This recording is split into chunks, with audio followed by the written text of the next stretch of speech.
The Western wind, expressed in weakening support for Ukraine, is ready to give way to an increased rush of assistance. The day before, the Bundestag adopted a draft resolution on the transfer of long-range weapon systems to Ukraine.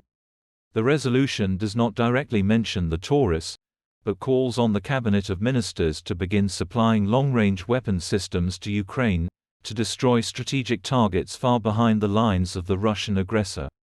The first on the list of such objects is the Kerch Bridge, Putin's favorite strategic brainchild, connecting the Crimean Peninsula with the territories of the aggressor.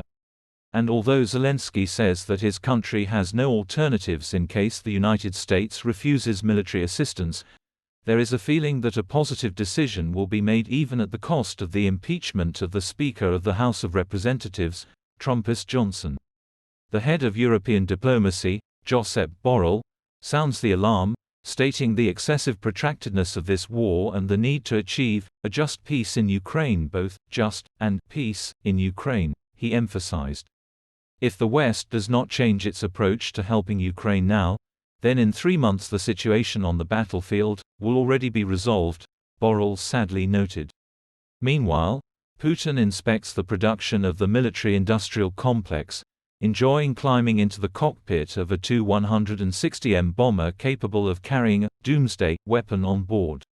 The dictator demonstrates his readiness to stop at nothing in taking over the rebellious Ukraine, and if necessary, to enter into a major nuclear conflict with the West. And although the Tu-160M is an old project that was developed back in the 70s, its modernized version may well reach the hated America. After all, this is where the bald Avenger is aiming. His pocket-drunk pug Medvedev reiterates the need to take the Russian city of Kyiv and move on, seizing new territories of Ukraine, spitting on the graves of anti-war migrants. Because of these statements on the brink of nuclear war, the European Union advised Medvedev to seek psychiatric help, but the tireless clown continues to ride around the fascist arena.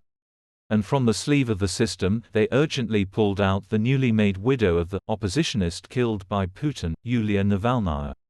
Finding herself, like a girl's piano, in the bushes, first in Munich, and then darting like a flea to San Francisco, she entered the very heart of the Western political establishment, like a knife through butter. She sat on Borrell's right hand, cooed with Kamala Harris and even hugged Biden.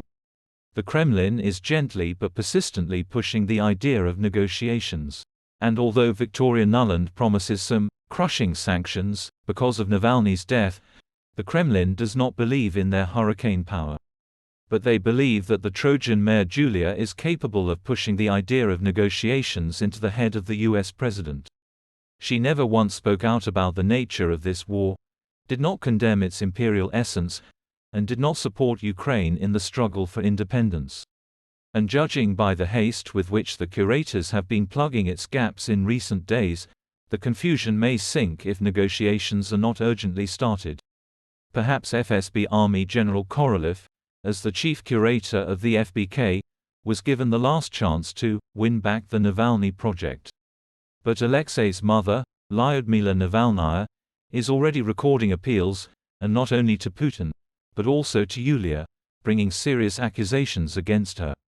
These records, of course, are declared fake, but the Martyr's Widow project can collapse at any moment, so they are using it to the fullest while it's hot. US sanctions target more than 500 people and organizations linked to the Russian military machine, and the restrictions will also affect companies in third countries that help make it easier for Russia to access the goods it needs. The threat of these sanctions has already made the Moscow boy exchange tremble, where the day before the dollar rushed towards 100 rubles. A loyal Armenian hand stuck an additional knife in the back, freezing Armenia's participation in the CSTO. Let's not even be sad about the fact that the vile Brazilians refused to refuel Lavrov's plane, because horses can swim too. And while the old gelding heroically swims to the Russian shores, Putin congratulates the furry people on the day of Defender of the Cave Fatherland, filling the woolly souls with pride for the updated nuclear arsenal. Putin has updated it by 95% for the second year in a row, and the figure itself does not carry any meaning other than propaganda. It doesn't matter. On the second anniversary of the start of the war, the Russians took Avdiivka. Now you can drink in the ruins for a global victory. Over Ukraine and Moldova, over Europe and the USA. Under the banner of a bald empire, without clinking glasses. Boy, bring them some vodka.